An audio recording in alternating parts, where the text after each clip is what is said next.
আরেকটা হইল ভিতরের কেউ যেন কেউ কারো শত্রু হতে না পারে।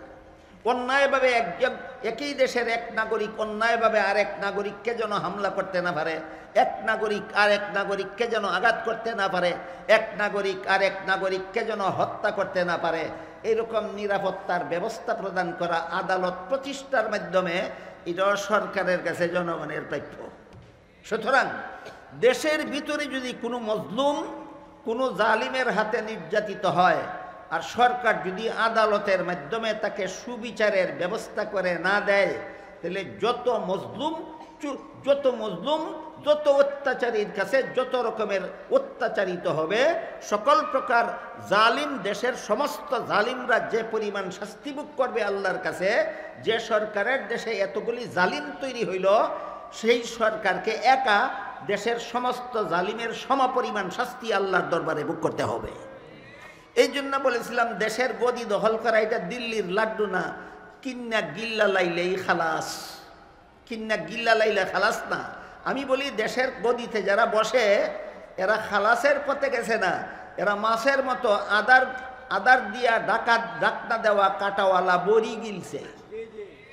আদার দিয়া ডাকা কাটা বিশিষ্ট বড়ি যখন মাছে গিলে তখন বড়ি দেখা গিলে না, মজার আদার দেখা গিলে, গিলার পরে খবর হয় যে এটা আদার ছিল না, এটা আমার ধ্বংসের কারণ ছিল। তেমনিভাবে আমার মনে হইতেছে আমাদের বাংলাদেশের গদিতে যত সরকারই বসে এরা শুধু গদির মুনাফা, গদি হাসিল করার মজার আদারটাই দেখে, কিন্তু এই গদির হক আদায় না করলে কি পরিমাণ শাস্তি হাসরের মাঠে ভোগ করতে হবে এই কাটাওয়ালা বড়িটা দেখে না। সুতরাং মাছের বড়ি গিলা আর আমাদের দেশের সরকারের গদি দখল করা আমার দৃষ্টিতে সমান। মাছে যেমন ভাবে গিলবার সময় মনে করে মজার জিনিস পাইছি খাইয়া লই, ঠিক তেমনি ভাবে আমাদের দেশের রাজনৈতিক নেতারা গদিত গিয়ে ওই মনে করে মজার জিনিস পাইছি খাইয়া লই, মজার জিনিস পাইছি খাইয়া লই। আপনারা বলেন তো, আপনারা যে দেশে বাস করেন এই দেশের আদালতে কি মজলুমরা শতকরা 100% সুবিচার পায়? একজন জনগণের একজন জালিম আর একজন মজলুম, সে ওই মজলুমে আর এক জালিম জনগণের কাছ থেকে আদালতে সুবিচার পাবে দূরের কথা, অনেক সময় দেখা যায় গদিওয়ালারাও বহু জনগণের বিরুদ্ধে মিথ্যা মামলা করিয়া তাদেরকে হয়তো ফাঁসি দেয়, না হয় হয়রানি করায়, না হয় আজীবন জেল খাটায়। সরকার নিজে যদি কোনো নিরপরাধী জনগণের উপর, দেশের কোনো নিরপরাধী বাসিন্দার উপর মিথ্যা মামলা করে হয়তো তাকে ফাঁসি দেয়, আর না হয় জেল খাটায়, আর না হয় বছরের পর বছর হয়রানিতে ভুগায়, আর মনে মনে আত্মতৃপ্তিতে আনন্দ বোধ করে, মনে করে আমার বিরোধিতা করছিলা তোমরা, মজা শিখাইয়া দিছি। সরকার কারো বিরুদ্ধে মিথ্যা মামলা করে যদি তারে ফাঁসি দিতে পারে, সরকার কারো বিরুদ্ধে মিথ্যা মামলা করে যদি তাকে জীবনের জন্য জেলখানায় ঢুকাইয়া দিতে পারে, সরকার কারো বিরুদ্ধে মিথ্যা মামলা করে যদি বছরের পর বছর তারে হয়রানি বুগাইতে পারে, মনে মনে বড় খুশি হয় যে মজা শিখাইয়া দিছি, আর জীবনে আমারে গদির থেকে লামানির আন্দোলন করবেনি বুঝ। বলেন এরকম করতে পারলে সরকার দুঃখিত হয় না আনন্দিত হয়? হাদিস শরীফে রাসূল করিম সাল্লাল্লাহু আলাইহি ওয়াসাল্লাম এটা আনন্দের ব্যাপার বলেছেন না কি ব্যাপার বলেছেন শুনেন। হাদিস শরীফে রাসূল করিম সাল্লাল্লাহু আলাইহি ওয়াসাল্লাম বলেন, কেউ যদি জেনে শুনে কারো বিরুদ্ধে মিথ্যা মামলা করে, কেউ যদি জেনে শুনে কারো বিরুদ্ধে মিথ্যা মামলা করে আর কৌশলে আদালত থেকে মামলার রায়টাও তার পক্ষে নিয়ে যায়, আদালত থেকে মিথ্যা মামলার রায় পাওয়ার জন্য বিভিন্ন কৌশল অবলম্বন করা হয়। একটা হলো উকিলের জেরা, একটা হলো মিথ্যা সাক্ষী, একটা হলো মিথ্যা কসম খাওয়া, এই ধরনের যে কোনো কৌশল। রসুল বলেন মিথ্যা মামলা জেনে শুনে কেউ যদি কারো বিরুদ্ধে মিথ্যা মামলা করে আর যে কোনো কৌশলে রায়টাও তার পক্ষে নিয়ে যায়, আল্লাহর রসুল বলেন সে আদালত থেকে রায় নিল না, জাহান্নামের অগ্নিকুণ্ড সংগ্রহ করল, যেটাকে আমাদের ভাষায় বলতে পারি জাহান্নামের সার্টিফিকেট সংগ্রহ করল। কোনো জালিম যদি কোনো মজলুমের বিরুদ্ধে মিথ্যা মামলা করে আদালত থেকে রায় গ্রহণ করে, বুঝে থাকলে বলুন আনন্দের ব্যাপার না জাহান্নামের সার্টিফিকেট সংগ্রহ করার ব্যাপার? জাহান্নামের সার্টিফিকেট সংগ্রহ করাটা খুশির ব্যাপার না দুঃখের ব্যাপার? তাহলে এরা কেমন বোকা না বুদ্ধিমান? এরা বুদ্ধিমান না বোকা যারা আদালতে মিথ্যা মামলা করিয়া কৌশলে চাপাবাজির মাধ্যমে মিথ্যা সাক্ষীর মাধ্যমে আদালত থেকে রায় গ্রহণ করে।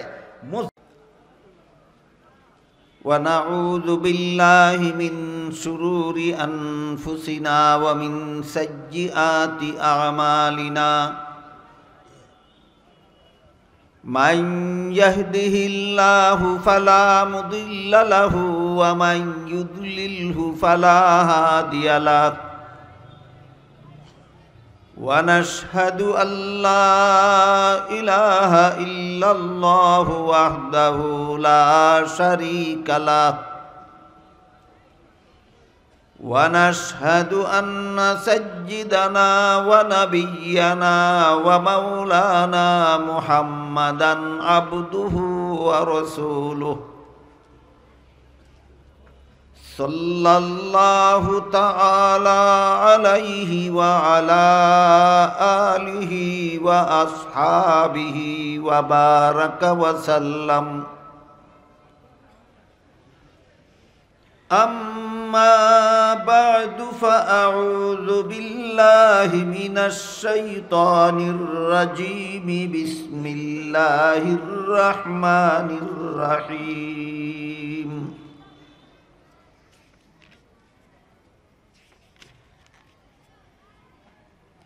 وقال الذي اشتراه من مصر لامرأته أكرمي مثواه عسى أن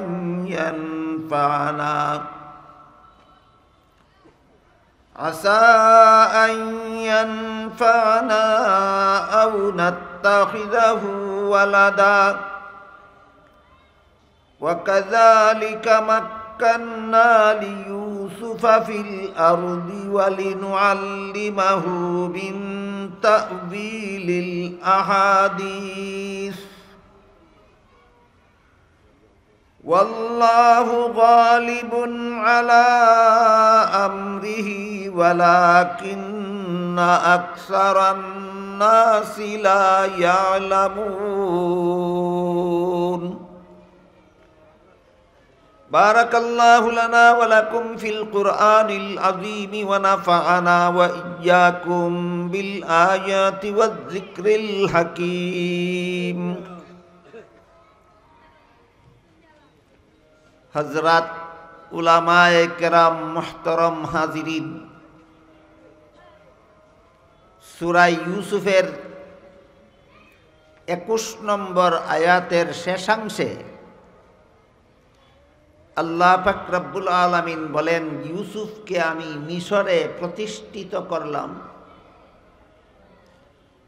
এর মাধ্যমে আমি তার দ্বারা মানব জাতির 3টা মহান খেদমত করাব।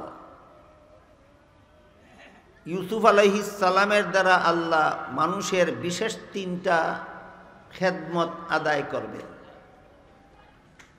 একটা হলো তিনি যুগশ্রেষ্ঠ স্বপ্ন তত্ত্ববিদ হবেন এবং মানুষের স্বপ্নের সঠিক ব্যাখ্যা বলে দেবেন, যেন স্বপ্নে প্রাপ্ত নির্দেশ মতো মানুষ উপকৃত হতে পারে। দ্বিতীয়টা হলো আল্লাহ তাকে নবী বানাবেন এবং নবী হয়ে মানুষকে হেদায়েতের পথে পরিচালনা করবেন। তৃতীয়টা হলো আল্লাহ তাকে মিশরের শাসনকর্তা বানাবেন, যাতে আল্লাহর বিধান মতো দেশ শাসনের আদর্শ তিনি জগৎবাসীর সামনে স্থাপন করতে পারেন। এই তৃতীয় বিষয় সম্পর্কে আলোচনা চলছে। আল্লাহর বিধানে দেশ শাসনের আলোচনা গত বৎসর শুরু হয়েছিল, এই বৎসর গত 3 দিন হয়েছে। আমি চেষ্টা করব আজকে অন্তত এই আলোচনাটা শেষ করা যায় কিনা। গতকাল বলা হয়েছে আল্লাহ পাক রব্বুল আলামিন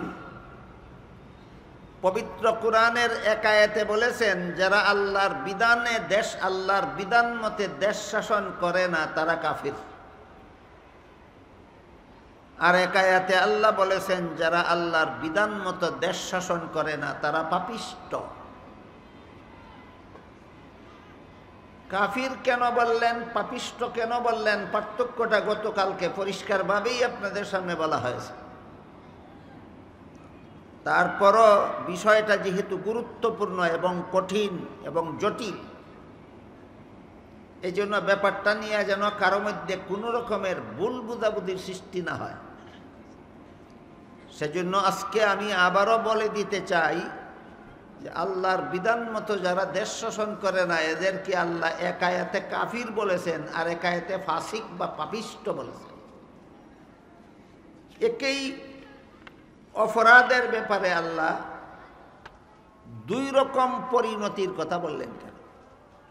এর কারণ হলো সূরা মায়েদার 44 নম্বর আয়াত, 44 নম্বর আয়াতে আল্লাহ বলেন, মাল্লাম ইয়াহকুম বিমা আনজালাল্লাহু ফাউলাইকা হুমুল কাফিরুন। এর অর্থ হলো আল্লাহর বিধান মতো যারা দেশ শাসন করে না তারা কাফির। এই আয়াতে আল্লাহ আল্লাহর বিধান মতো যারা দেশ শাসন করে না তাদেরকে কাফির বলেছেন একটা সুনির্দিষ্ট ব্যাখ্যা মতে, না ব্যাখ্যা ছাড়া, একটা সুনির্দিষ্ট ব্যাখ্যা মতে। ব্যাখ্যাটা কি? ব্যাখ্যাটা হলো যারা মনে প্রাণে বিশ্বাস করে যে দেশ শাসনের জন্য আল্লাহর বিধান যথেষ্ট নয়, যারা অন্তরের দ্বারা বিশ্বাস করে যে দেশ শাসনের জন্য আল্লাহর বিধান যথেষ্ট নয়, এদেরকে আল্লাহ সূরা মায়েদার 44 নম্বর আয়াতে এই সমস্ত দেশ শাসন কর্তাদেরকে আল্লাহ কাফির বলেছেন। কারণ দেশ শাসনের জন্য আল্লাহর বিধান শুধু যথেষ্ট নয়, বরং দেশ শাসনের জন্য, শান্তিপূর্ণ দেশ শাসনের জন্য একমাত্র আল্লাহর বিধানই প্রযোজ্য। শুধু যথেষ্ট না, একমাত্র বিধানই প্রযোজ্য, একমাত্র আল্লাহর বিধান। আল্লাহর বিধান ছাড়া দেশ শাসন করলে এই দেশ কোনোদিনও শান্তিপূর্ণভাবে শাসিত হবে না। এই ব্যাখ্যা মতো আল্লাহ সূরা মায়েদার 44 নম্বর আয়াতে যারা আল্লাহর বিধান মতে দেশ শাসন করে না এদেরকে কাফির বলেছেন। বলুন ব্যাখ্যা ছাড়া না একটা ব্যাখ্যা সাপেক্ষে? ব্যাখ্যা কি? যারা মনে করে দেশ শাসনের জন্য আল্লাহর বিধান যথেষ্ট নয়, এদের ব্যাপারে আল্লাহ কাফির বলেছেন। আবার একই সূরার অর্থাৎ সূরা মায়েদার 47 নম্বর আয়াতে আল্লাহ বলেছেন, মাল্লাম ইয়াহকুম বিমা আনজালাল্লাহু ফাউলাইকা হুমুল ফাসিকুন। এর অর্থ হলো যারা আল্লাহর বিধান মতো দেশ শাসন করে না এরা ফাসিক। ফাসিক কোরআনের ভাষা, বাংলা হলো পাপিষ্ট। বাংলা কি? পাপিষ্ট। যারা আল্লাহর বিধান মতো দেশ শাসন করে না তাদেরকে এখানে আল্লাহ পাপিষ্ট বলেছে। এই পাপিষ্ট শব্দটাও আরেক ব্যাখ্যা সাপেক্ষে বলেছেন। সেই ব্যাখ্যাটা হলো যারা দেশ শাসনে, শান্তিপূর্ণ দেশ শাসনের জন্য আল্লাহর বিধানকেই যথেষ্ট মনে করে, কিন্তু ব্যক্তিগত অবৈধ স্বার্থ রক্ষার কারণে গদিতে গিয়াও আল্লাহর বিধান মতো দেশ শাসন করে না।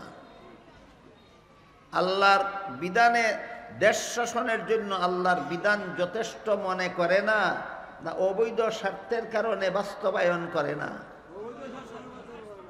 যারা দেশ শাসনের জন্য আল্লাহর বিধানকেই যথেষ্ট বলে বিশ্বাস করে, কিন্তু এদের অবৈধ স্বার্থ রক্ষার জন্য যেই কথা বিশ্বাস করে এই কথা বাস্তবায়ন করে না, পালন করে না, এদেরকে আল্লাহ সূরা মায়েদার 47 নম্বর আয়াতে ফাসিকুন বলেছেন, পাপিষ্ট বলে আখ্যায়িত করেছেন।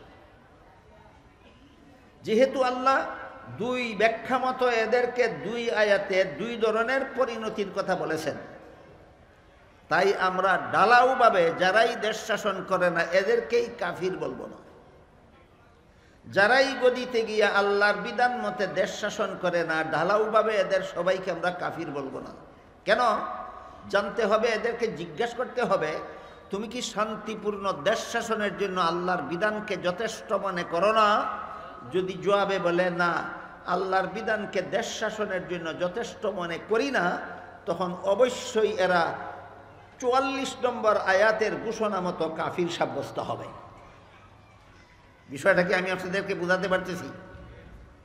যারা রাষ্ট্রীয় ক্ষমতায় অধিষ্ঠিত হওয়ার পরেও আল্লাহর বিধানকে দেশ শাসনের জন্য যথেষ্ট বলে মনেই করে না, বিশ্বাসই করে না, এরা নিঃসন্দেহে কাফির। এরা যে কাফির এতে কোনো সন্দেহ নাই।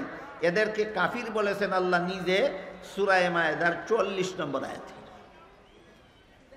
আর যদি কেউ শাসন ক্ষমতা লাভ করার পরেও শান্তিপূর্ণ দেশ শাসনের জন্য আল্লাহর বিধানকেই যথেষ্ট মনে করে, কিন্তু দুনিয়ার কোনো অবৈধ স্বার্থ হাসিলের জন্য আল্লাহর বিধান মতে দেশ শাসন না করে মন গড়া আইনে দেশ শাসন করে, বুঝে থাকতে বলেন দ্বিতীয় দলটা কি? শান্তিপূর্ণ দেশ শাসনের জন্য আল্লাহর বিধানকে যথেষ্ট বলে বিশ্বাস করে না, না বিশ্বাস করে? বিশ্বাস করে। এই জন্য এদেরকে আল্লাহ কাফির বলেননি। প্রথম দলকে কাফির বলেছেন, এরা বিশ্বাসই করে না। রাজনীতিতে ধর্ম নাই, ধর্মে রাজনীতি নাই, বিশ্বাসই করে না। ইসলামের বিধানে, ইসলামের বিধিবিধান দেশ শান্তিপূর্ণ দেশ শাসনের জন্য যথেষ্ট, এই কথাটা যারা বিশ্বাসই করে না, এদেরকে আল্লাহ ৪৪ নম্বর আয়াতে কাফির বলেছেন। আর যারা বিশ্বাস করার পরেও কোনো অবৈধ স্বার্থ রক্ষার জন্য গদিতে যাওয়ার পরেও আল্লাহর বিধানে দেশ শাসন করে না, এরা কি দেশ শাসনের জন্য আল্লাহর বিধানকে যথেষ্ট মনে করে না, না মনে করে? মনে করে। এই জন্য এদেরকে আল্লাহ কাফির বলেননি, এদেরকে আল্লাহ পাপিষ্ট বলেছেন, ফাসিক বলেছেন। এর উদাহরণ হইল ৫ বেলার নামাজ। কেউ যদি ৫ বেলার নামাজকে ফরজ বলে বিশ্বাস করে না, সে কাফির। আর কেউ যদি ৫ বেলার নামাজকে ফরজ বিশ্বাস করার পরও পড়ে না, আপনাদের জানা থাকলে বলুন, সে কাফির না ফাসিক? এই উদাহরণটা বুঝতে বড় সহজ। যারা ৫ বেলার নামাজকে আল্লাহ কোরআনে ফরজ বলে ঘোষণা দিয়েছেন, আল্লাহ বলেন ইন্নাস সালাতা কানাত আলাল মুমিনিনা কিতাবাম মাওকুতা। এর অর্থ হলো নির্ধারিত সময়ে নামাজ আদায় করা মুমিনদের জন্য ফরজ করা হলো। এবং নির্ধারিত সময় ৫টার নাম হাদিস শরীফে রাসূল বলে দিয়েছেন, ফজর, জোহর, আসর, মাগরিব, এশা। এই ৫ বেলার নামাজকে আল্লাহ কোরআনে ফরজ বলে ঘোষণা করেছেন। সুতরাং কেউ যদি ফরজ বলে বিশ্বাস করে না, এর মানে হলো সে কোরআন মানে না, এই কারণে সে কাফের। আর কেউ যদি ৫ বেলার নামাজকে ফরজ বলে বিশ্বাস করে, কিন্তু অলসতার কারণে, মূর্খতার কারণে, অজ্ঞতার কারণে, দুনিয়ার কোনো তুচ্ছ স্বার্থের লোভে পড়ে ৫ বেলার ফরজ নামাজ পড়ে না, এরা কাফির হয় না, এরা ফাসিক হয়, এরা পাপিষ্ট সাব্যস্ত হয়। যেমন ভাবে ৫ বেলার নামাজকে ফরজ বিশ্বাস না করলে কাফির হয়, আর বিশ্বাস করার পর না পড়লে ফাসিক হয়, ঠিক তেমনি ভাবে আল্লাহর বিধান মতে দেশ শাসন, দেশের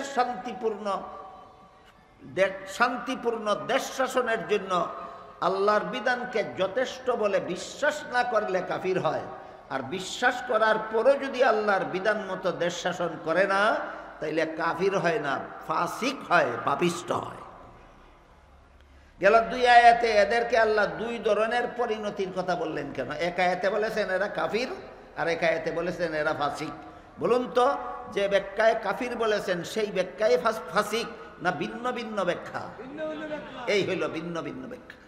অতঃপর এই একই সূরার ৪৫ নম্বর আয়াতে আল্লাহ পাক রব্বুল আলামিন বলেন, মাল্লাম ইয়াহকুম বিমা আনজালাল্লাহু ফাউলাইকা হুমুজ জালিমুন। এর অর্থ হইল আল্লাহর বিধান মতো যারা দেশ শাসন করে না, এরা জালিম, এরা অত্যাচারী। জালিম কোরআনের ভাষা, এর বাংলা অর্থ অত্যাচারী। জালিম কোরআনের ভাষা, বাংলা অর্থ অত্যাচারী। তাহলে অত্যাচারী বললেন কেন? আল্লাহর বিধান মতো যারা দেশ শাসন করে না এদেরকে আল্লাহ অত্যাচারী বললেন কেন? এই প্রশ্নের জবাবে তফসিরের কিতাবে লেখা আছে, অত্যাচারী শব্দ ব্যবহার করে ৪৫ নম্বর আয়াতে আল্লাহ ওই সমস্ত শাসনকর্তা যারা শাসন ক্ষমতা পাওয়ার পরও আল্লাহর বিধান মতে দেশ শাসন করে না এদেরকে অত্যাচারী বলে আল্লাহ আরেকটা তথ্যের সন্ধান দিয়েছেন। সেটা হলো, এই সমস্ত সরকারের দেশে যত অন্যায় অবিচার জুলুম অত্যাচার হবে সবগুলি আল্লাহর বিধান মতে দেশ শাসন না করার ফসল। সবগুলি আল্লাহর বিধান মতো দেশ শাসন না করার ফসল। সুতরাং আল্লাহর বিধান মতে যারা দেশ শাসন করে না, কাফের হোক অথবা ফাসেক হোক, আল্লাহর বিধান মতো যারা দেশ শাসন করে না এরা কাফের হোক অথবা ফাসেক হোক, এদের শাসিত দেশে অপকর্ম কোনোদিন বন্ধ হবে না। যারা আল্লাহর বিধান মতো দেশ শাসন করে না এদের দেশে অপকর্ম কখনো বন্ধ হবে না। না চুরি বন্ধ হবে, না ডাকাতি বন্ধ হবে, না খুন খারাপি বন্ধ হবে, না সন্ত্রাস বন্ধ হবে, না জিনা বন্ধ হবে, না সুদকুরি বন্ধ হবে, না ঘুষকুরি বন্ধ হবে, না মদকুরি বন্ধ হবে, না গাঁজাকুরি বন্ধ হবে, না দুর্নীতি বন্ধ হবে, না জালিয়াতি বন্ধ হবে। এদের শাসিত দেশে কোনো অপকর্ম, মানুষের অপকর্ম বন্ধ করার একমাত্র ব্যবস্থা আল্লাহর বিধান। সুতরাং যেই দেশে আল্লাহর বিধান চলে না সেই দেশে কোনো অপকর্ম সরকার বন্ধ করতে পারবে না। সুতরাং এই দেশের অপকর্মের পরিণতি হবে জুলুম অত্যাচার। এই সমস্ত সারা দেশের সমস্ত জুলুম অত্যাচারের দায় এই সরকারকে পরকালে আল্লাহর আদালতে বহন করতে হবে। এই কথাটা বোঝাবার জন্য আল্লাহ ৪৫ নম্বর আয়াতে যে সমস্ত সরকারেরা আল্লাহর বিধান মতো দেশ শাসন করে না এদেরকে জালিম বলেছেন, অত্যাচারী বলেছেন। বলেন ৩ শব্দের ৩টা ব্যাখ্যা আছে কিনা? ৩ শব্দের ৩টা ব্যাখ্যা আছে। কাফির বলেছেন যে আয়াতে, সেই আয়াতের মর্ম হইল যারা দেশ শাসনের জন্য আল্লাহর বিধানকে যথেষ্ট মনে করে না এদেরকে বলেছেন কাফির।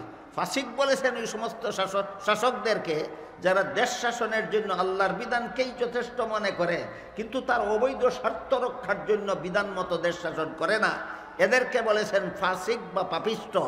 আর তুমি ফাসিকেই হও আর কাফিরেই হও, আল্লাহর বিধান মতো দেশ শাসন না করার কারণে দেশের কোনো রকমের অপকর্ম তোমার মতো সরকারের দ্বারা বন্ধ করা সম্ভব হবে না। যারা আল্লাহর বিধান মতো দেশ শাসন করে না এরা কাফের হোক অথবা ফাসিক হোক, এদের দেশে অপকর্ম অনবরত চলতেই থাকবে। সুতরাং যতদিন পর্যন্ত সরকার গদিতে বসা থাকবে ততদিন পর্যন্ত দেশের যত রকমের মানুষ যত প্রকারের অপকর্ম করবে সকলে পরকালে যে পরিমাণ শাস্তি বহন করবে। যেই সরকার আল্লাহর বিধানে দেশ শাসন না করার কারণে জনগণ অপকর্মের সুযোগ পাইল, সকল পাপিষ্টদের সমান শাস্তি পরকালে সরকারদের বহন করতে হবে। বিষয়টাকে আপনাদের বুঝাতে পারলাম জালিম হওয়ার ব্যাখ্যা। এই মর্মে সহিহ বুখারী শরীফ এবং সহিহ মুসলিম শরীফের বর্ণিত একটা হাদিস এই মর্মে বড় চমৎকার। হাদিসটা হলো আল্লাহ রসুল বলেন, আলা কুল্লুকুম রাইন ওয়া কুল্লুকুম মাসউলুন আন রাইয়াতিহি ফাল আমিরুল্লাযী আলান নাসি রাইন ওয়া হুয়া মাসউলুন আন রাইয়াতিহি ওয়ার রাজুলু রাইন আলা আহলি বাইতিহি ওয়া হুয়া মাসউলুন আনহুম ওয়াল মারআতু রাইয়াতুন আলা বাইতি বালিহা ওয়া ওয়ালাদিহি ওয়া হিয়া মাসউলাতুন আনহুম ওয়াল আবদু রাইন আলা মালি সাইয়্যিদিহি ওয়া হুয়া মাসউলুন আনহু আলা ফাকুল্লুকুম রাইন ওয়া কুল্লুকুম মাসউলুন আন রাইয়াতিহি। এই হাদিসটা সহিহ বুখারী শরীফের 2 জায়গাতে আছে। সহিহ বুখারী শরীফের এই হাদিসটা 2 বার বর্ণিত হয়েছে, এই জন্য এই হাদিসের 2টা সংখ্যা আছে। একটা সংখ্যা হইল 2554, বুখারী শরীফের 2554 নম্বর হাদিস এটা। আবার বুখারী শরীফের 7138 নম্বরেও এই হাদিসটা উল্লেখ করা হয়েছে। আবার মুসলিম শরীফের 4618 নম্বর হাদিসটাও এইটা। সুতরাং এই হাদিসটা বুখারী শরীফে 2 বার, মুসলিম শরীফে 1 বার বর্ণিত হয়েছে। আপনাদের জানা থাকলে বলুন, বুখারী শরীফ আর মুসলিম শরীফ গলত হাদিসের কিতাব না সহিহ হাদিসের কিতাব? এই সহি হাদিসে আল্লাহর রসুল সাল্লাল্লাহু আলাইহি ওয়াসাল্লাম বলেন, আলা কুল্লুকুম রাইন, 12 রকম স্মরণ রেখো, তোমাদের প্রত্যেকেই দায়িত্বশীল, তোমাদের প্রত্যেকেই দায়িত্বশীল, এবং প্রত্যেককেই কিয়ামতের দিন আল্লাহর কাছে যার যার দায়িত্ব সম্পর্কে জবাবদেহি করতে হবে। যেই তার দায়িত্ব পালনে ত্রুটি করবে, তার সেই ত্রুটির জন্য পরকালে আল্লাহর কাছে শাস্তি ভোগ করতে হবে। তা আমাদের প্রত্যেকেই যে দায়িত্বশীল, নবী যে তার উম্মতকে, সমস্ত উম্মতকে সম্বোধন করে বলেছেন তোমাদের প্রত্যেকেই দায়িত্বশীল, এবং প্রত্যেকটা দায়িত্বশীলকেই পরকালে আল্লাহর কাছে দায়িত্ব লঙ্ঘন করার শাস্তি বহন করতে হবে। তাই বিষয়টা আরো খুলাসা করার জন্য আল্লাহ রসুল কতগুলি দায়িত্বের ব্যাখ্যা দিয়েছেন। 1 নম্বর ব্যাখ্যায় আল্লাহ বলেন, রসুল বলেন, ফাল আমিরুল্লাযী আলান নাসি রাইন ওয়া হুয়া মাসউলুন আন রাইয়াতিহি। দায়িত্বশীলদের মধ্যে 1 নম্বর দায়িত্বশীল হলো সরকার। তোমরা সবাই দায়িত্বশীল, এক একজনের এক এক রকম দায়িত্ব আছে। এর মধ্যে সবচেয়ে বড় দায়িত্ব হইল সরকারের। সবচেয়ে বড় দায়িত্ব কার? সরকারের। সরকারকে তার দায়িত্ব সম্পর্কে কিয়ামতের দিন আল্লাহর কাছে জবাব দিতে হবে। সরকারের দায়িত্ব কি? ওই যে বলছিলাম, সরকারের কাছে জনগণের কটা প্রাপ্য আছে? 6টা। সরকারের কাছে জনগণের প্রাপ্য আছে 6টা। একটা প্রাপ্য যদি পরিশোধ করার বাকি থাকে, একজন নাগরিকের যদি সরকারের কাছে যে প্রাপ্যগুলি আছে এগুলি পরিশোধ করার বাকি থাকে, এর জন্য সরকারকে পরকালে আল্লাহর দরবারে শাস্তি ভোগ করতে হবে। যে 6টা প্রাপ্য আছে জনগণের সরকারের কাছে, এর মধ্যে 6 নম্বর প্রাপ্যটার নাম ছিল নিরাপত্তা। 6 নম্বর প্রাপ্যটার নাম ছিল নিরাপত্তা। বলেছিলাম সেখানেই নিরাপত্তার 2টা দিক আছে। একটা হলো দেশের বাইরের শত্রুদের হামলা থেকে দেশের জনগণকে নিরাপত্তা দিতে হবে, একটা নিরাপত্তার এক দিক। আর একটা হলো দেশের ভিতরে জনগণের কেউ যেন কাউকে হামলা করতে না পারে, কেউ যেন কাউকে খুন করতে না পারে, কেউ যেন কারো সম্পদ জুড়ে দখল করতে না পারে। আদালতের মাধ্যমে এর নিরাপত্তার ব্যবস্থা করতে হবে। তাহলে নিরাপত্তা কত প্রকার হইল? 2 প্রকার। একটা হইল বাহিরের শত্রুর আক্রমণ থেকে নিরাপত্তা, আর একটা হইল ভিতরে যেন একে অপরের শত্রু হইয়া কাউকে কেউ অন্যায় কষ্ট দিতে না পারে, কারো সম্পদ অন্যায়ভাবে গ্রহণ করতে না পারে। আদালতের মাধ্যমে দেশের জনগণের পারস্পরিক নিরাপত্তা রক্ষা করা, এটাও সরকারের কাছে জনগণের প্রাপ্য। এর মধ্যে 1 নম্বরটা হইল বাহির শত্রুর আক্রমণ থেকে দেশের জনগণকে নিরাপত্তা দেওয়া, এটা সরকারের কাছে জনগণের প্রাপ্য। এই পর্যন্ত আল্লাহর বিধান বুঝে থাকলে বলুন, বাংলাদেশের জনগণকে, বাংলাদেশের স্বাধীনতার পর থেকে চলিত বৎসর পর্যন্ত বাংলাদেশের জনগণকে, নিরীহ জনগণকে ইন্ডিয়ার বিএসএফ নিরীহ জনগণকে সদা সর্বদাই বাংলাদেশের সীমান্তে হত্যা করে মারে কিনা? এটার থেকে কি কোনো সরকার বাংলাদেশের জনগণকে নিরাপত্তা দিতে পেরেছে? পারেনি। তাহলে বাংলাদেশ স্বাধীন হওয়ার পর থেকে বিএসএফ বাংলাদেশের যত নিরপরাধ নিরীহ জনগণকে গুলি করে হত্যা করেছে, প্রত্যেকটা হত্যার জন্য এই গদিনিসীন সরকারকে কাল হাসরের মাঠে আল্লাহর আদালতে শাস্তি ভোগ করতে হবে। মনে করছো দুনিয়াতে আমার বিচার করার মতো কেউ নাই, এই জন্য আমি খালাস না। দুনিয়ার বিচার শেষ বিচার নয়, দুনিয়ার বিচার শেষ বিচার নয়, আখিরাতের বিচার শেষ বিচার। এই জন্য দেশের শাসন ক্ষমতা লাভ করা এটা দিল্লির লাড্ডু না, কিন্না গিল্লা লাইলেই খালাস। দেশের শাসন ক্ষমতা দখল করা এটা কোনো গাছের গুটা না, ফাইদা গিল্লা লাইলেই খালাস। দেশের শাসন ক্ষমতায় যেদিন থেকে বসেছ সেদিন থেকে বাইরের শত্রু কি পরিমাণ নির্যাতন তোমার দেশের জনগণকে করলো, এর বিচার যদি তোমার করার ক্ষমতা না থাকে, ফেরাউনের মতো গদি দেখামত দিয়া দৈরা রাখছিলে কেন? হাসরের মাঠে আল্লাহর আদালতে তোমার এই অপরাধের কারণে শাস্তি ভোগ করতে হবে। গেল বাইরের শত্রুদের হামলার থেকে দেশের জনগণকে নিরাপত্তা দেওয়া এটাও সরকারের, মুসলমান সরকারের একটা দায়িত্ব এবং সরকারের কাছে দেশের জনগণের প্রাপ্য। আরেকটা হইল ভিতরের কেউ যেন কারো শত্রু হতে না পারে। অন্যায়ভাবে একই দেশের এক নাগরিক অন্যায়ভাবে আরেক নাগরিককে যেন হামলা করতে না পারে, এক নাগরিক আরেক নাগরিককে যেন আঘাত করতে না পারে, এক নাগরিক আরেক নাগরিককে যেন হত্যা করতে না পারে, এরকম নিরাপত্তার ব্যবস্থা প্রদান করা আদালত প্রতিষ্ঠার মাধ্যমে এটাও সরকারের কাছে জনগণের প্রাপ্য। সুতরাং দেশের ভিতরে যদি কোনো মজলুম কোনো জালিমের হাতে নির্যাতিত হয় আর সরকার যদি আদালতের মাধ্যমে তাকে সুবিচারের ব্যবস্থা করে না দেয়, তাহলে যত মজলুম যত অত্যাচারীর কাছে যত রকমের অত্যাচারিত হবে, সকল প্রকার জালিম দেশের সমস্ত জালিমরা যে পরিমাণ শাস্তি ভোগ করবে আল্লাহর কাছে, যে সরকারের দেশে এতগুলি জালিম তৈরি হইল সেই সরকারকে একা দেশের সমস্ত জালিমের সমপরিমাণ শাস্তি আল্লাহর দরবারে ভোগ করতে হবে। এই জন্য বলেছিলাম দেশের গদি দখল করা এটা দিল্লির লাড্ডু না, কিন্না গিল্লা লাইলেই খালাস, কিন্না গিল্লা লাইলে খালাস না। আমি বলি দেশের গদিতে যারা বসে এরা খালাসের পথে গেছে না, এরা মাছের মতো আদার দিয়া ডাকনা দেওয়া কাটাওয়ালা বড়ি গিলছে।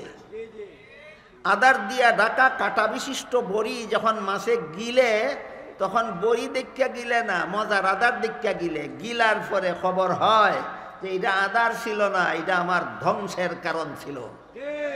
তেমনিভাবে আমার মনে হইতেছে আমাদের বাংলাদেশের গদিতে যত সরকারই বসে এরা শুধু গদির মুনাফা, গদি হাসিল করার মজার আদারটাই দেখে, কিন্তু এই গদির হক আদায় না করলে কি পরিমাণ শাস্তি হাসরের মাঠে ভোগ করতে হবে এই কাটাওয়ালা বড়িটা দেখে না। সুতরাং মাছের বড়ি গিলা আর আমাদের দেশের সরকারের গদি দখল করা আমার দৃষ্টিতে সমান। মাছে যেমন ভাবে গিলবার সময় মনে করে মজার জিনিস পাইছি খাইয়া লই, ঠিক তেমনি ভাবে আমাদের দেশের রাজনৈতিক নেতারা গদিত গিয়ে ওই মনে করে মজার জিনিস পাইছি খাইয়া লই, মজার জিনিস পাইছি খাইয়া লই। আপনারা বলেন তো, আপনারা যে দেশে বাস করেন এই দেশের আদালতে কি মজলুমরা শতকরা 100% সুবিচার পায়? একজন জনগণের একজন জালিম আর একজন মজলুম, সে ওই মজলুমে আর এক জালিম জনগণের কাছ থেকে আদালতে সুবিচার পাবে দূরের কথা, অনেক সময় দেখা যায় গদিওয়ালারাও বহু জনগণের বিরুদ্ধে মিথ্যা মামলা কইরা তাদেরকে হয়তো ফাঁসি দেয়, না হয় হয়রানি করায়, না হয় আজীবন জেল খাটায়। সরকার নিজে যদি কোনো নিরপরাধী জনগণের উপর, দেশের কোনো নিরপরাধী বাসিন্দার উপর মিথ্যা মামলা করে হয়তো তাকে ফাঁসি দেয়, আর না হয় জেল খাটায়, আর না হয় বছরের পর বছর হয়রানিতে ভুগায়, আর মনে মনে আত্মতৃপ্তিতে আনন্দ বোধ করে, মনে করে আমার বিরোধিতা করছিল তোমরা, মজা শিখাইয়া দিছি।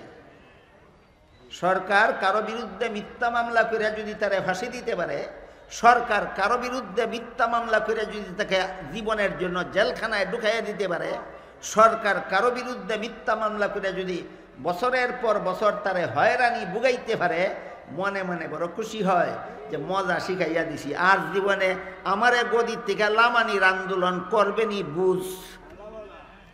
বলেন এরকম করতে পারলে সরকার দুঃখিত হয় না আনন্দিত হয়? হাদিস শরীফে রাসূল করিম সাল্লাল্লাহু আলাইহি ওয়াসাল্লাম এটা আনন্দের ব্যাপার বলেছেন না কি ব্যাপার বলেছেন শুনেন। হাদিস শরীফে রাসূল করিম সাল্লাল্লাহু আলাইহি ওয়াসাল্লাম বলেন, কেউ যদি জেনে শুনে কারো বিরুদ্ধে মিথ্যা মামলা করে, কেউ যদি জেনে শুনে কারো বিরুদ্ধে মিথ্যা মামলা করে আর কৌশলে আদালত থেকে মামলার রায়টাও তার পক্ষে নিয়ে যায়, আদালত থেকে মিথ্যা মামলার রায় পাওয়ার জন্য বিভিন্ন কৌশল অবলম্বন করা হয়। একটা হলো উকিলের জেরা, একটা হলো মিথ্যা সাক্ষী, একটা হলো মিথ্যা কসম খাওয়া, এই ধরনের যে কোনো কৌশল। রসুল বলেন মিথ্যা মামলা জেনে শুনে কেউ যদি কারো বিরুদ্ধে মিথ্যা মামলা করে আর যে কোনো কৌশলে রায়টাও তার পক্ষে নিয়ে যায়, আল্লাহর রসুল বলেন সে আদালত থেকে রায় নিল না, জাহান্নামের অগ্নিকুণ্ড সংগ্রহ করলো, যেটাকে আমাদের ভাষায় বলতে পারি জাহান্নামের সার্টিফিকেট সংগ্রহ করলো। কোনো জালিম যদি কোনো মজলুমের বিরুদ্ধে মিথ্যা মামলা করে আদালত থেকে রায় গ্রহণ করে, বুঝে থাকলে বলুন আনন্দের ব্যাপার না জাহান্নামের সার্টিফিকেট সংগ্রহ করার ব্যাপার? জাহান্নামের সার্টিফিকেট সংগ্রহ করাটা খুশির ব্যাপার না দুঃখের ব্যাপার? তাহলে এরা কেমন বোকা না বুদ্ধিমান? এরা বুদ্ধিমান না বোকা যারা আদালতে মিথ্যা মামলা করিয়া কৌশলে চাপাবাজির মাধ্যমে মিথ্যা সাক্ষীর মাধ্যমে আদালত থেকে রায় গ্রহণ করে মজলুমদের উপর জুলুম অত্যাচার চালায়? এরা আনন্দ করার কিছু নাই। সেই দিন হাসরের বিচারে বুঝবা তুমি এই মিথ্যা মামলার রায় পাইছিলা না, তুমি জাহান্নামের একটা সার্টিফিকেট পাইছিলা। একইভাবে অন্যদিন আমি আপনাদেরকে বলেছি আল্লাহ পাক রব্বুল আলামিন পবিত্র কোরআনের এক আয়াতে দেশের চুরি বন্ধ করার জন্য সরকারদেরকে যে বিধান দিয়েছেন, যারা দেশ শাসন করে এদেরকে আল্লাহ কোরআনে নির্দেশ দিয়া বলেন আস-সারিকু ওয়াস-সারিকাতু ফাকতাউ আইদিয়াহুমা। আল্লাহ বলেন চোর পুরুষ হোক অথবা মহিলা হোক, সরকারের দল আদালতের মাধ্যমে চোরের হাত কাটার বিধান বাস্তবায়ন করো। একটা চোরের হাত কাটলে আর কোনো চোর কোনোদিন হাত কাটার ভয়ে চুরি করার সাহস করবে না, আর যার হাত কাটা হইল সেও জীবনে আর কোনোদিন চুরি করার সাহস করবে না। সুতরাং আল্লাহর বিধান মতো কোনো সরকার যদি চোরের হাত না কেটে কোনোভাবে ছেড়ে দেয়, কোনো চোরকে 5 বছর জেল খাটাইয়া ছেড়ে দেয়, কোনো চোরকে 10 বছর জেল খাটাইয়া ছেড়ে দেয়, কোনো চোরকে টানাত কিছু কয়েক হাজার টাকা, এটার কি কয় সেলামি লইয়া ছেড়ে দেয়। কি কয়? সেলামি। কোনো চোরকে থানায় সেলামি নিয়ে ছেড়ে দেয়, কোনো চোরকে কয়েক মাসের জেল খাটাইয়া ছেড়ে দেয়। এ সারা ভাইয়া করে কি, ওই যে সেলামি দেওয়া লাগছে থানায় গিয়া, ওই যে কয়েক মাস জেল কাটানি লাগছে, এটার প্রতিশোধ নিতে গিয়া আগে যে পরিমাণ চুরি করত ছেড়ে দেওয়ার পরে থেকে 100 গুণ বেশি চুরি করে। তাহলে সরকার চোরদেরকে যে সাজা দেয়, এই সাজার দ্বারা চুরি বন্ধ হওয়ার কোনো সুযোগ হয় না, চুরি আরো বাড়তে থাকে। সুতরাং আল্লাহর বিধান মতো চুরি বন্ধ করার ব্যবস্থা আদালতের মাধ্যমে যেই সরকারে করে না, এই দেশের সরকারের চুরি ছামারি কিয়ামত পর্যন্ত বন্ধ হবে না। আপনারা বলেন বাংলাদেশ স্বাধীন হওয়ার পর থেকে আজকে কত বছর চলে? 53 বছর। 53 বছর। এই 53 বছরের ভিতরে বাংলাদেশে চুরি বন্ধ হয়েছে না দিন দিন চুরি বাড়তেই আছে? কেন? আদালত নাই, জেল নাই, তাহলে চুরি বাড়ে কেন? আল্লাহর বিধান মতো দেশ শাসন করে না। আল্লাহ যেভাবে চুরি বন্ধ করার ব্যবস্থা দিয়েছেন সেইভাবে চুরি বন্ধ করে না। এই জন্য চুর দায় কিছু জরিমানা দেয়, এর ফলে তার ডাবল প্রতিশোধ আদায় করে। এইভাবে আল্লাহর বিধান বাস্তবায়ন না করার কারণে এই যে চুরি চামারি দেশে বাড়তেই থাকে। যত হাজার লোক চুর হবে আল্লাহর বিধান মতো দেশ শাসন না করার কারণে, যত লক্ষ মানুষ দেশের চুরি চামারি করবে আল্লাহর বিধান মতো দেশ শাসন না করার কারণে, যত লক্ষ চুর চুরি করবে জীবনে, এই সমস্ত লক্ষ চুরে হাসরের মাঠে যে পরিমাণ শাস্তি ভোগ করবে, যে সরকারে চুরি বন্ধ করার জন্য আল্লাহর বিধান বাস্তবায়ন করেনি, একা সরকারকে সেই পরিমাণ শাস্তি ভোগ করতে হবে। আমি কি বিষয়টা আপনাদেরকে বুঝাতে পারলাম? ধরেন বর্তমান বাংলাদেশে কোনো সরকার বসা আছে, আমার জানা মতো বাংলাদেশে বর্তমানে কোনো স্থায়ী সরকার বসা নাই। আমার জানা মতো বর্তমান বাংলাদেশে নির্বাচিত কোনো সরকার বসা নাই।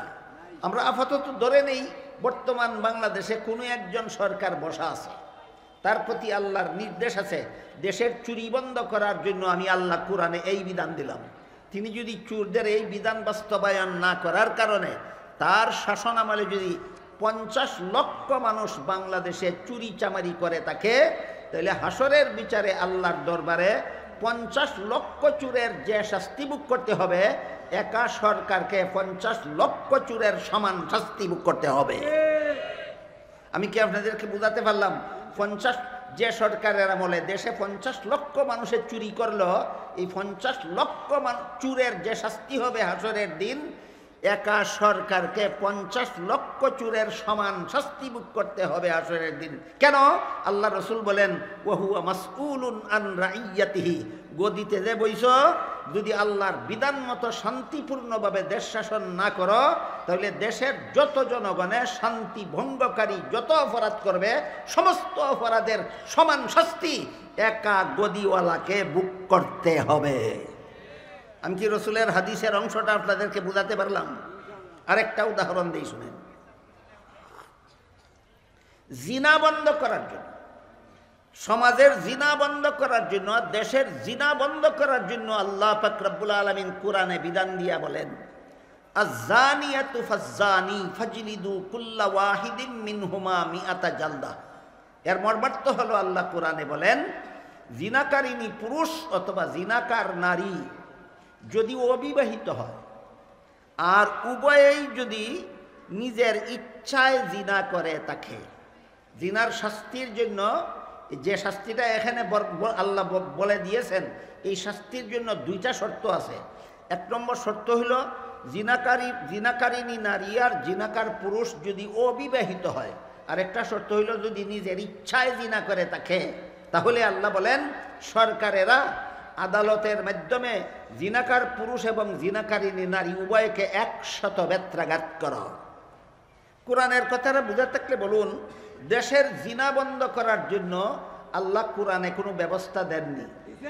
কি ব্যবস্থা? জিনাকারের 100 বেত। কি ব্যবস্থা? জিনাকারের 100 বেত। প্রয়োগ করবে কোনো মুফতি, প্রয়োগ করবে কোনো মৌলবী, প্রয়োগ করবে কোনো গ্রামের মুরল মাতব্বর, প্রয়োগ করবে কোনো জনগণ পাবলিক, না প্রয়োগের দায়িত্ব সরকারের? তাহলে জিনাকারকে 100 বেত্রাঘাত করা যা আল্লাহর বিধান, দায়িত্বটা সরকারের। সুতরাং যেই দেশের সরকার জীবনে কোনোদিন কোনো জিনাকারকে 100 বেত্রাঘাত করেনি, আল্লাহর বিধান বলে এই দেশে কিয়ামত পর্যন্ত কেউ জিনা বন্ধ করতে পারবে না। তাইলে চুরি বন্ধ করার স্থায়ী বিধান মানুষের মন গড়া আইনে আছে না আল্লাহর আইনে আছে? জিনা বন্ধ করার স্থায়ী বিধান মানুষের মন গড়া আইনে আছে না আল্লাহর আইনে আছে? আল্লাহর আইনে আছে স্থায়ী ব্যবস্থা, তোমরা গ্রহণ করো না, মন গড়া ব্যবস্থা মতো দেশ চালাও। এই জন্য জীবনে কোনোদিন জিনা বন্ধ হবে না, জীবনে কোনোদিন চুরি বন্ধ হবে না, এই দেশে জীবনে কোনোদিন ডাকাতি বন্ধ হবে না, এই দেশে জীবনে কোনোদিন খুন খারাপি বন্ধ হবে না, এই দেশে জীবনে কোনোদিন সন্ত্রাস বন্ধ হবে না, এই দেশে কোনোদিন সুদকুরি, ঘুষকুরি, মদকুরি, গাঞ্জাকুরি বন্ধ হবে না, এই দেশে কোনোদিন দুর্নীতি, জালিয়াতি বন্ধ হবে না। একমাত্র কারণ আল্লাহর বিধান মতো দেশ শাসন না করার কুফল। আমি কি আপনাদেরকে বুঝাতে পারলাম আল্লাহর বিধান মতে দেশ শাসন করার সুফল এবং কুফল কিভাবে হয়? আল্লাহর বিধান মতো দেশ শাসন করার সুফল হইল, আল্লাহর বিধান মতো চুরির বিচার করলে এই দেশে আর চুরি থাকবে না। আল্লাহর বিধান মতো জিনার বিচার করলে এই দেশে আর জিনা হবে না। আল্লাহর বিধান মতো সন্ত্রাসের দণ্ডবিধি প্রয়োগ করলে এই দেশে আর সন্ত্রাসের গন্ধ থাকবে না। সুতরাং যেই সরকার আল্লাহর বিধান মতো জিনা বন্ধ করার শাস্তি প্রয়োগ করলো না, এই দেশে যত পুরুষে জিনা করবে, যত মহিলার সাথে, সমস্ত পুরুষ মহিলা জিনার কারণে পরকালে আল্লাহর কাছে যে পরিমাণ শাস্তি ভোগ করতে হবে, একা সরকারকে সমস্ত জিনাকারের সমান শাস্তি ভোগ করতে হবে। এইটাই হইল হাদিসের ব্যাখ্যা।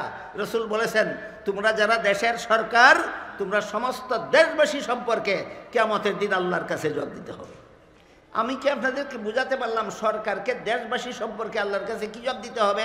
দেশবাসীর কেউ জিনা করে থাকলে আল্লাহ দেখবেন তুই জিনার বিচার আল্লাহর বিধান মতো করছিলে কিনা, না করে থাকলে সমস্ত জিনাকারের সমান শাস্তি সরকারকে ভোগ করতে হবে আল্লাহর দরবারে। বুখারী শরীফের হাদিসে আল্লাহর রাসূল বলে গেছেন। আপনাদের রাসূল জীবনে কতগুলি মিথ্যা কথা বলেছেন? একটাও না। তাইলে যে সরকারে আল্লাহর বিধান মতো জিনা বন্ধ করে না, যে সরকারে আল্লাহর বিধান মতো চুরি বন্ধ করে না, যে সরকারে আল্লাহর বিধান মতো ঘুষখুরি বন্ধ করে না, যে সরকারে আল্লাহর বিধান মতো মদখুরি বন্ধ করে না, যে সরকারে আল্লাহর বিধান মতো গাঞ্জাখুরি বন্ধ করে না, যে সরকারে আল্লাহর বিধান মতো দুর্নীতি বন্ধ করে না, যে সরকারে আল্লাহর বিধান মতো জালিয়াতি বন্ধ করে না, এই সরকারের দেশে যত চুরি করবে, যত ডাকাতি করবে, যত সুদ করে যত সুদ খাবে, যত ঘুষ করে যত ঘুষ খাবে, যত মদ করে যত মদ খাবে, যত গাঞ্জা করে যত গাঞ্জা খাবে, যত জিনা করে যত জিনা করবে, যত সন্ত্রাসী যত সন্ত্রাস করবে, যত খুনি যত খুন করবে, যত দুর্নীতিবাজি করবে, যত জালিয়াতিকারী যত জালিয়াতি করবে, সবগুলির যে পরিমাণ শাস্তি, যে সরকার আল্লাহর বিধান মতো দেশ শাসন করে না তাকে একাই মুখ করতে হবে সমস্ত অপরাধীদের সমান শাস্তি।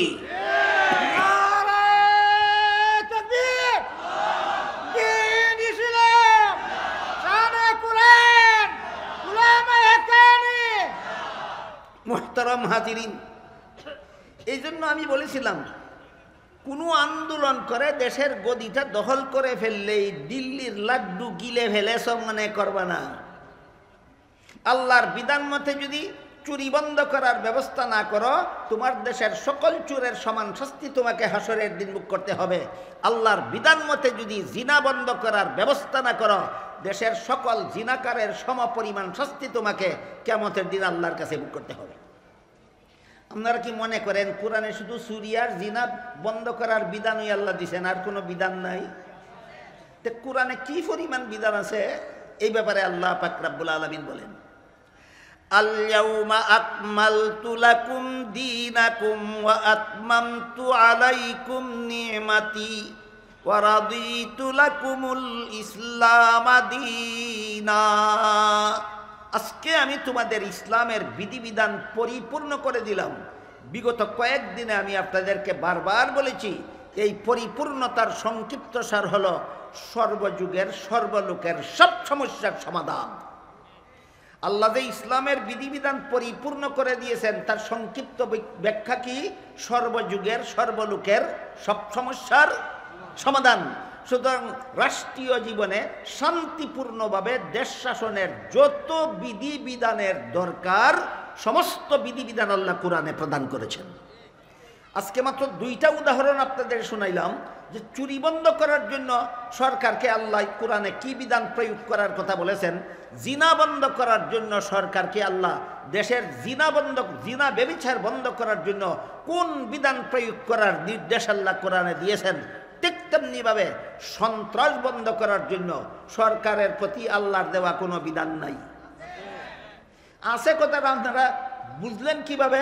ওই কথার থেকে আল্লাহ বলেন সর্বযুগের সর্বলোকের সব সমস্যার সমাধান। সর্বযুগের সর্বলোকের সব সমস্যার সমাধান যদি থাকে তাহলে শুধু চুরির সমাধান আছে, চুরি বন্ধ করার সমাধান আছে, জিনা বন্ধ করার সমাধান আছে, সন্ত্রাস বন্ধ করার সমাধান নাই। সন্ত্রাস বন্ধ করার সমাধান দিয়া আল্লাহ পাক রব্বুল আলামিন পবিত্র কোরআনের এক আয়াতে বলেন, এখানে হাফিজ আছে কি কেউ? সম্ভবত সূরা মায়েদার 33 নম্বর আয়াত, কেউ হলে বের করে দেন। আল্লাহ পাক রব্বুল আলামিন সন্ত্রাস বন্ধ করার বিধান কোরআনে দিয়েছেন। আমার জানা মতো একমাত্র কোরআন ছাড়া জাতীয়ভাবে অথবা আন্তর্জাতিকভাবে সন্ত্রাস দমন করার ব্যবস্থা দুনিয়ার না কোনো ধর্মে আছে, না কোনো মতবাদে আছে, না কোনো রাজনীতিতে আছে। সন্ত্রাস দমন ব্যবস্থা একমাত্র আল্লাহর বিধান কোরআনে আছে।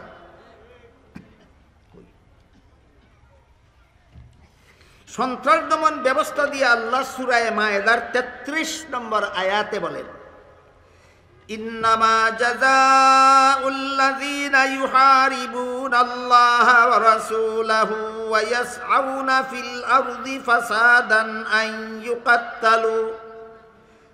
ইউকাত্তালু আও ইউসাল্লাবু আও তুকাত্তাআ আইদিহিম ওয়া আরজুলুহুম মিন খিলাফিন আও ইউনফাউ মিনাল আরদ যালিকা লাহুম খিজিয়ুন ফিদ দুনিয়া ওয়া লাহুম ফিল আখিরাতি আযাবুন আযীম। এটা হলো সূরা মায়েদার 33 নম্বর আয়াত। আপনারা শুধু এতটুকু মনে রাখতে পারেন, সন্ত্রাস দমন, সরকারের প্রতি সন্ত্রাস দমন বিধান প্রয়োগের নির্দেশ দিয়েছেন আল্লাহ সূরা মায়েদার 33 নম্বর আয়াতে। এবার আমি আপনাদের জিজ্ঞেস করি, বাংলাদেশে জাতীয়ভাবে সন্ত্রাস দমন কথাটা বলা হয় কি না? বেশি বলে জনগণে না বেশি বলে সরকারে? বাংলাদেশের বাইরে আন্তর্জাতিকভাবে সন্ত্রাস দমন অ্যান্টি টেরোরিজম বলা হয় কি না? বলা হয়। সবচেয়ে বেশি বলা হয় আমেরিকায়। আন্তর্জাতিকভাবে সন্ত্রাস দমনের কথা বেশি বলা হয় আমেরিকায়। এটা হলো আন্তর্জাতিক ব্যাপার। আন্তর্জাতিক ব্যাপারটা এখানে আওড়াইয়ে আমি আপনাদেরকে এই বিশাল সাগরে সাঁতার কাটাতে চাই না। শুধু বাংলাদেশের ব্যাপারটা একটু বলি। বাংলাদেশের জনগণের সন্ত্রাস দমন কথাটা এত জপে না, সরকারে সন্ত্রাস দমন কথাটা যত জপে। আর সন্ত্রাস দমনের নামে সরকারে যত মানুষ বাংলাদেশে কি গুলি করা কয়, ক্রসফায়ারের নামে যতক্ষণ বাংলাদেশ সরকারের নিরীহ জনগণকে করেছে, সন্ত্রাস দমনের নামে যত আলেমকে জেল জুলুম অত্যাচার করেছে, এর হিসাব দিয়ে শেষ করা যাবে না।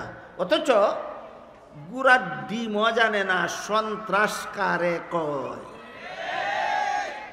বলে আমার কথা বুঝে থাকলে বলেন, সন্ত্রাস কারে কয় বুঝে সন্ত্রাস দমন ব্যবস্থা গ্রহণ করে না? গুড়ার ডিমও বুঝে না। তুই তো বুঝোসই না সন্ত্রাস কারে কয়, দমন বুঝবে কিভাবে? আর সন্ত্রাস দমনের ব্যবস্থা দিয়েছেন আল্লাহ কোরআনের সূরা মায়েদার 33 নম্বর আয়াতে। তুই তো জানোসই না, তুই প্রয়োগ করবে কিভাবে?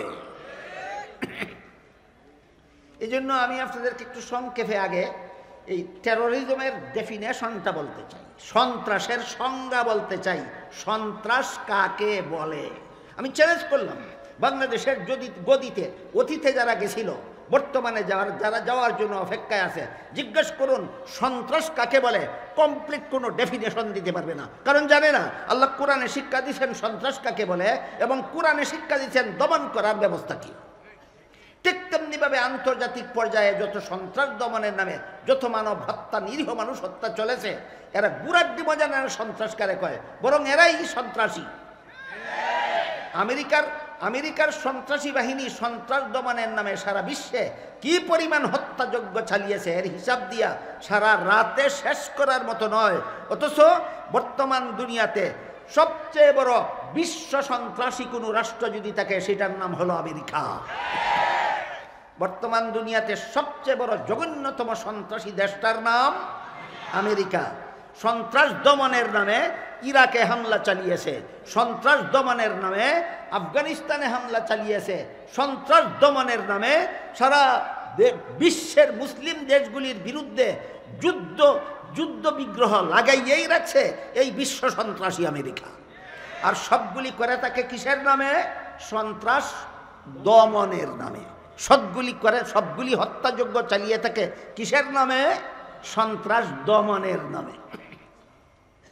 আপনাদের কি মনে নাই আফগানিস্তান 2001 সালে এই বিশ্ব সন্ত্রাসী আমেরিকা আফগানিস্তান হামলা চালিয়েছিল কিসের নামে? সন্ত্রাস দমনের নামে। একাধারে 20 বছর পর্যন্ত আফগানি মুসলমানেরা এই আমেরিকান সন্ত্রাসী বাহিনীর বিরুদ্ধে জেহাদ করছে, জানে মালে জেহাদ করছে। কতদিন? 20 বছর। 20 বছরের জেহাদের মোকাবেলায় বিশ্ব সন্ত্রাসী আমেরিকার লাল কুত্তার বাহিনী টিকতে না পেরে জুতার বাড়ি খেয়ে চুরের মতো পলায়ন করে আফগানিস্তান ছেড়েছে। সুতরাং পরিষ্কার হয়ে গেল, সন্ত্রাসীদের বিজয় নাই, সন্ত্রাসীদের বিজয় নাই। আফগানিস্তানে হামলা চালালো কিসের নামে? সন্ত্রাস দমনের নামে। জিজ্ঞাসা করা হইল আফগানিস্তানে কি সন্ত্রাস হইল? কয় আফগানিস্তানের সন্ত্রাস হইল মোল্লা উমর, কি নাম একজন, উসামা বিন লাদেন। তারে আমাদের হাতে সমঝাইয়া দাও, এই উসামা বিন লাদেন সন্ত্রাসী, আমরা বিচার করব। উসামা বিন লাদেনকে আমাদের হাতে সমঝাইয়া দাও। তারা বলল সে যে সন্ত্রাসী এটা প্রমাণ করো। বিচার দরকার হইলে আমরা করব, প্রমাণের আগেই তোমাদেরকে বিচারের জন্য তোমাদের হাতে সমঝাইয়া দেব কেন? কোনো যুক্তি মানতে রাজি না, কোনো তর্ক মানতে রাজি না, কোনো দলিল মানতে রাজি না, কোনো প্রমাণ মানতে রাজি না। বায়না ধরলো, দিলে দাও, নাইলে আমরা হামলা করব। কেন হামলা করবা? কয় সন্ত্রাস দমনের জন্য হামলা করব। এই নামে 2001 সালে বিশ্ব সন্ত্রাসী আমেরিকানরা আফগানিস্তানের উপর হামলা করে। এর 3 বছর পরেই সারা বিশ্বে প্রতিবাদের ঝড় উঠল। কোন অপরাধে আমেরিকান মুসলমানদের উপর হামলা করেছো দেখাও, দেখাইতে পারে না। এখন কি করলো?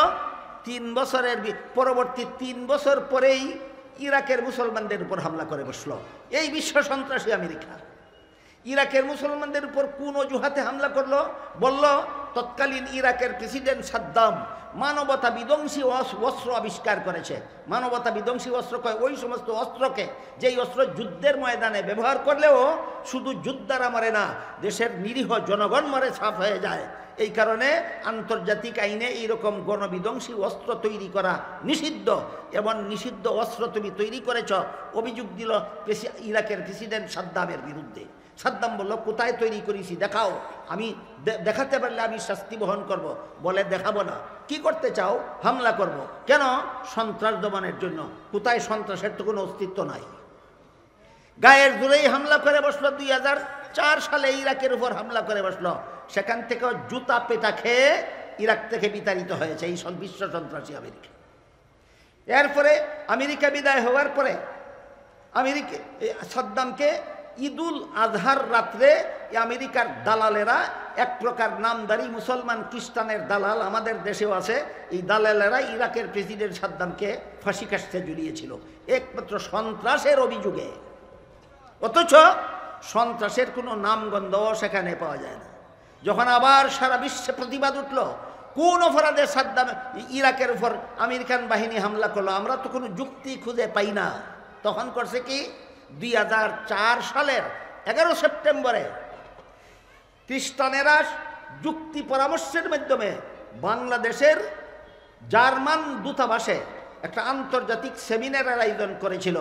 এই সেমিনারের মূল আলোচ্য বিষয় ছিল সন্ত্রাস দমন ব্যবস্থা। সেই সেমিনারে বক্তব্য দেওয়ার জন্য জার্মানি একজন শিক্ষিত লোক প্রফেসর হ্যান্স নামের, তাকে মূল বক্তব্য পাঠ করার জন্য আনা হয়েছিল। 2004 সালের 11 সেপ্টেম্বরে বাংলাদেশস্থ জার্মানি দূতাবাসের উদ্যোগে একটা আন্তর্জাতিক সেমিনার হয়েছিল। সেমিনারের হেডিং ছিল সন্ত্রাস দমন ব্যবস্থা। বক্তব্য দিয়েছিল খ্রিস্ট ধর্মে বিশ্বাসী প্রফেসর হ্যান্স তার বক্তব্যে বলেছিল, ইসলাম ধর্মটাই সন্ত্রাসী ধর্ম। ইসলামের নবী মুহাম্মদ নিজেই ছিল সন্ত্রাসী। সুতরাং আফগানি মুসলমানদের উপর হামলা করার জন্য নতুন কোনো অপরাধের দরকার নাই। তোমাদের ধর্মটাই সন্ত্রাসী ধর্ম, তোমাদের নবী নিজেই সন্ত্রাসী। ইরাকি মুসলমানদের উপর হামলা করার জন্য কোনো কারণ দর্শাবার দরকার নাই। ইসলাম ধর্মটাই সন্ত্রাসী, ইসলামের নবী নিজেই ছিল সন্ত্রাসী।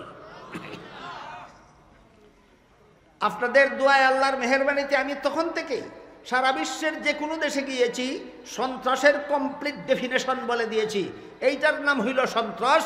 আর কুরআন সূরা মায়েদার 33 নম্বর আয়াতে সন্ত্রাস দমনের ব্যবস্থা প্রদান করেছে।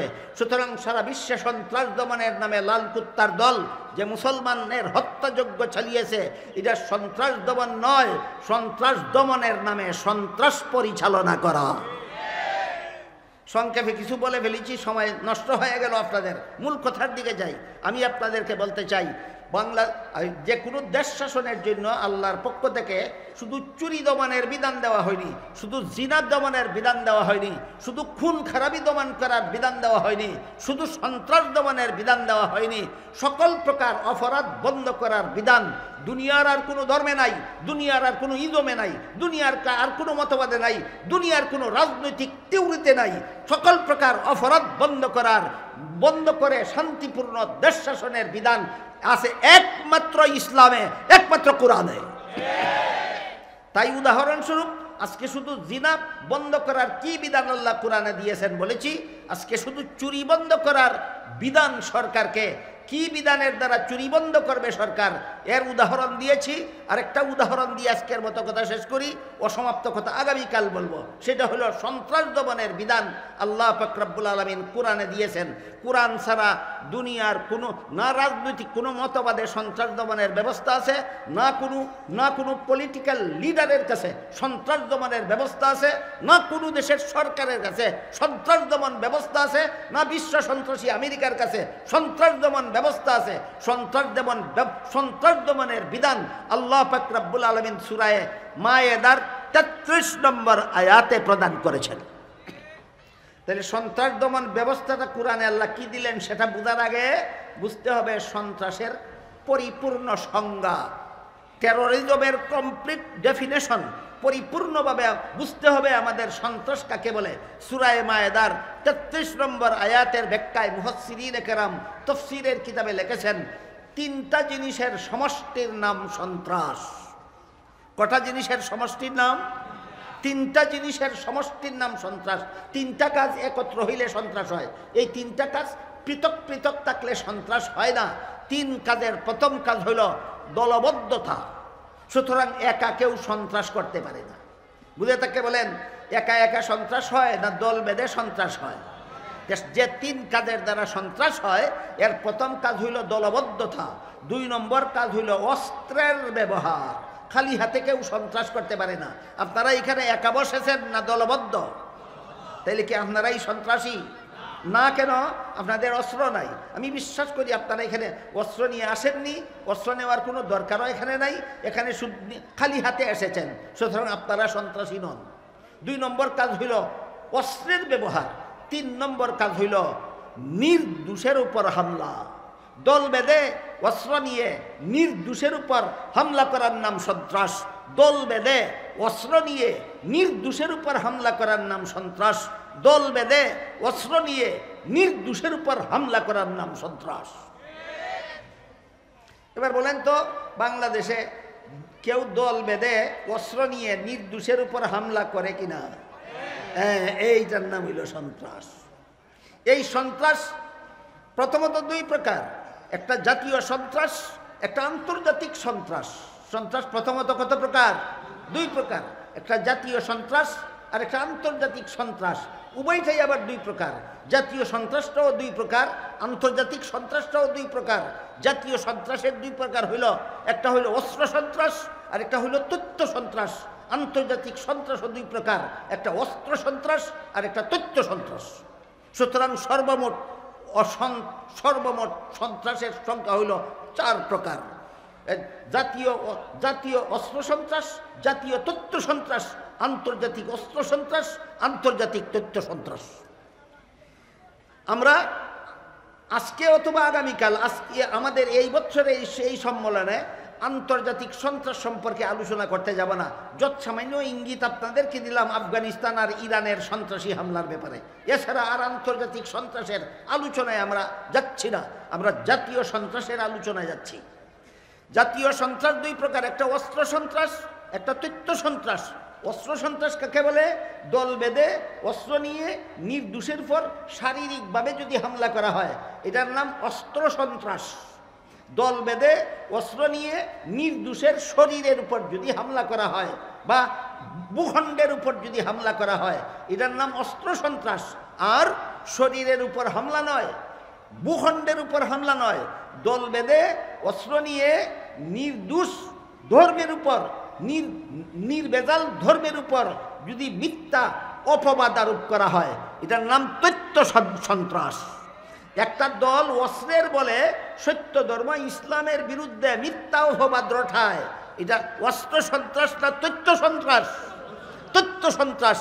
উভয় প্রকার সন্ত্রাস দমন ব্যবস্থা আল্লাহ পাক রব্বুল আলামিন কোরআনে প্রদান করেছেন, আর কোথাও নাই। আমার কথাগুলি বুঝে থাকলে আপনারা বলুন, সন্ত্রাস দমনের দায়িত্বটা পাবলিকের, আলেমদের, মুফতিদের, একমাত্র সরকারের? সন্ত্রাস দমনের দায়িত্বটা একমাত্র সরকারের। কাজেই সরকার যদি সন্ত্রাস কাকে বলে চিনেই না, আর আল্লাহর দেওয়া সন্ত্রাস দমন ব্যবস্থা গ্রহণ করে না, এই দেশে কিয়ামত পর্যন্ত সন্ত্রাস বন্ধ হবে না। এই দেশে কিয়ামত পর্যন্ত যত লক্ষ মানুষে যত সন্ত্রাসী কর্মকাণ্ড করবে, যত খুন খারাপ করবে, যত লুটতরাজ করবে, সবগুলির কারণে সমস্ত সন্ত্রাসীরা পাবে যেই পরিমাণ শাস্তি। যেই সরকার গদি পাইয়াও কোরআনের বিধান মতো সন্ত্রাস দমন ব্যবস্থা চালু করলো না, একা সেই সরকারকে হাসরের মাঠে বুক করতে হবে সমস্ত সন্ত্রাসীদের সমান শাস্তি। এই জন্য আমি বারবার বলে থাকি, দেশের গদি দখল করা দিল্লির লাড্ডু না, গিল্লা লাইলেই খালাস। আল্লাহর রসুল পরিষ্কার ভাষায় বলে দিয়েছেন, আলা কুল্লুকুম রাইন ওয়া কুল্লুকুম মাসউলুন আন রাইয়াতিহি। তুমি দেশের গদি দখল করেছ, গদিতে বসেছ, রেডি দেখো। এই জনগণের প্রাপ্যগুলি যদি তুমি পরিশোধ করতে না পারো, আর ন্যায় বিচার যদি দেশে প্রতিষ্ঠা করতে না পারো, তাহলে যে দেশে যত জালিম, যত অত্যাচারী, যত নিষ্ঠুর মানুষ দুর্বলের উপর যত রকমের জুলুম অত্যাচার করবে, সবে পাবে যে পরিমাণ শাস্তি। আল্লাহর বিধান চালু না করার কারণে একা সরকারকে বহন করতে হবে হাসরের দিন সেই পরিমাণ শাস্তি। আপনারা যদি বলেন আর কয়েক মিনিটে, আর যদি বলেন এই বাকি কথাটা আগামীকাল শুনবেন, তাহলে ইনশাল্লাহ আমি আগামীকাল অথবা আগামী পরশু বলবো।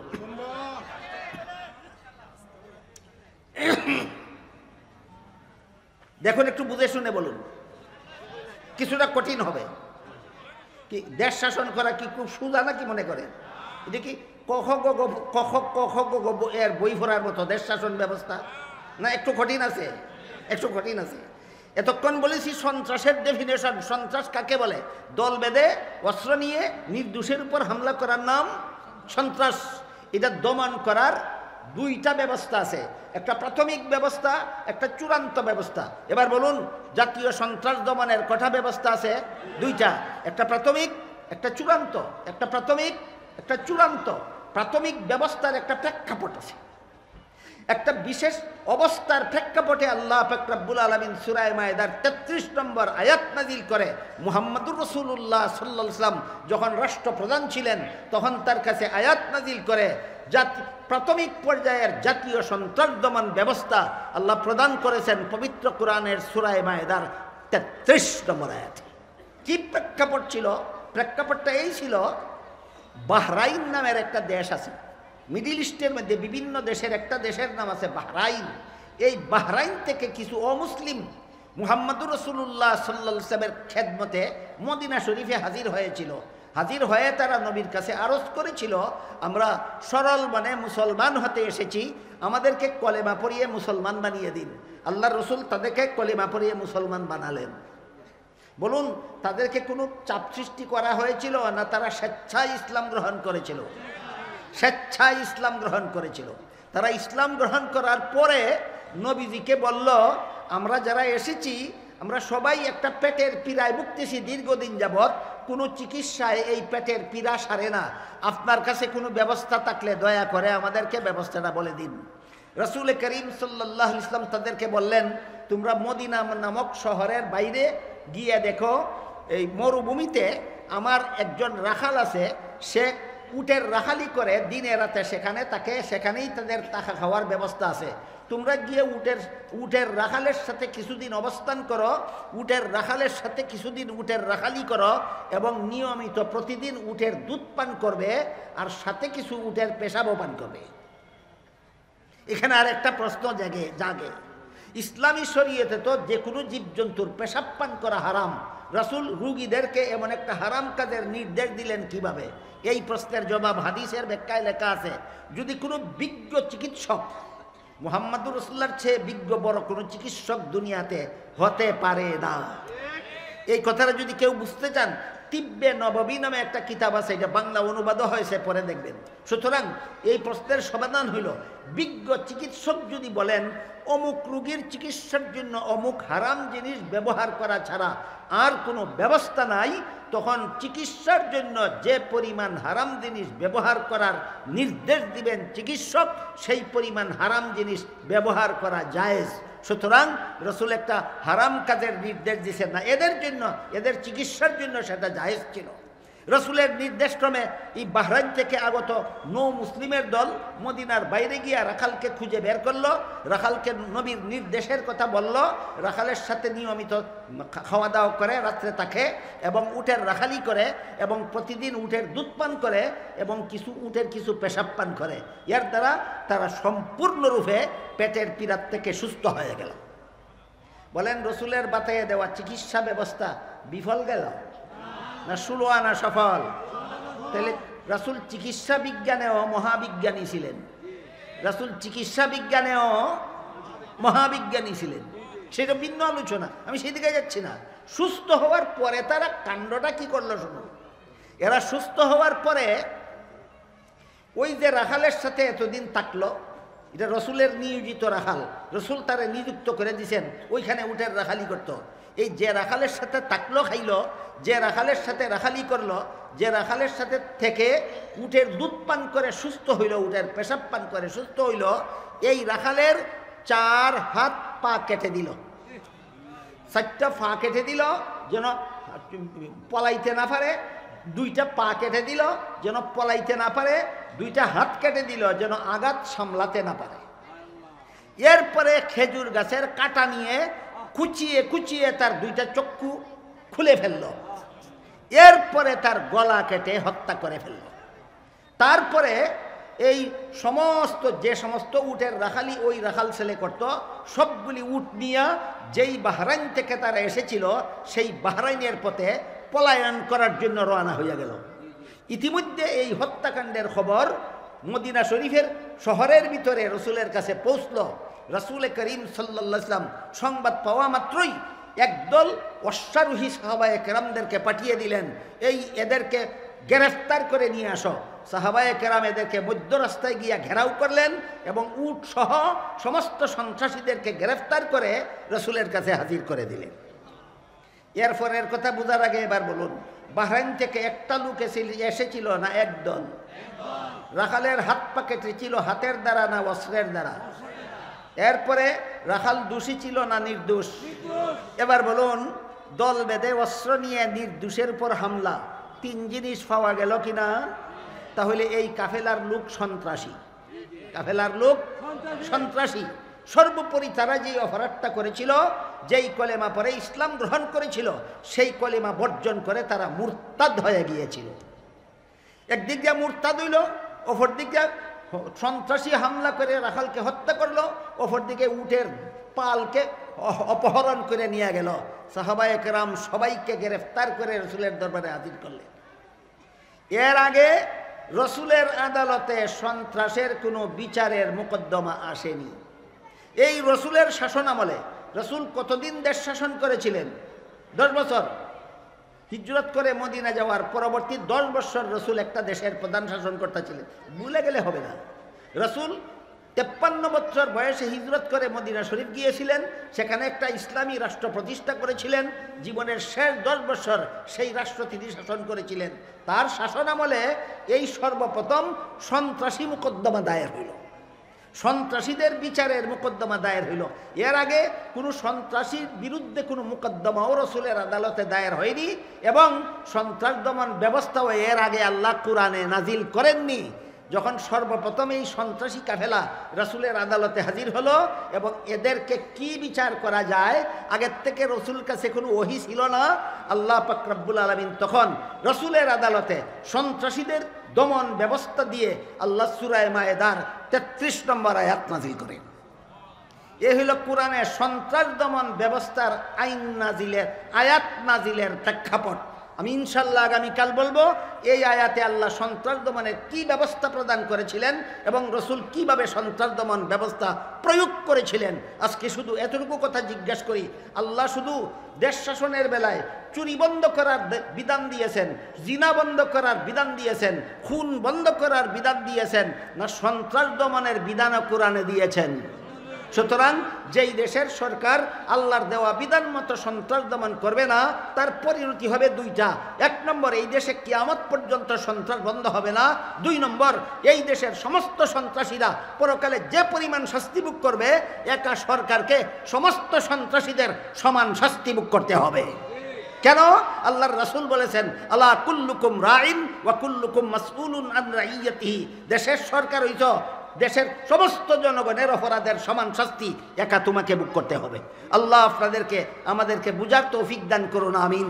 সুবহান রাব্বিকা রাব্বিল ইজ্জাতি আম্মা ইয়াসিফুন ওয়া সালামুন আলাল মুরসালিন আলহামদুলিল্লাহি রাব্বিল আলামিন।